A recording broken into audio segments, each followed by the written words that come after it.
Baru je timbang cahaya mata? Tahniah.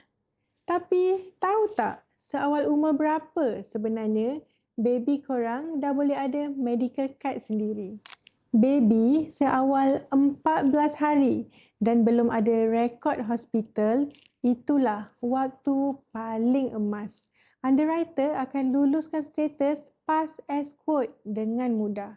Kalau kita tunggu umur 2-3 tahun dan masa tu anak dikesan ada asma atau eczema kronik, syarikat takaful mungkin akan letak syarat atau tak lindungi penyakit tu langsung. Kalau boleh, ambil medical card anak masa anak masih bayi.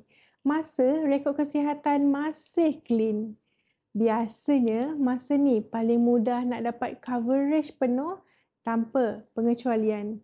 Dan perlindungan pun lebih terjamin untuk masa depan. Anak kecil tak tahu apa itu risiko. Tapi ibu ayah tahu apa itu tanggungjawab. Perlindungan anak bukan tanda kita overprotective, tapi tanda kita bersedia lebih awal. Kalau konten ni beri manfaat untuk korang, jangan lupa follow dan share video ni.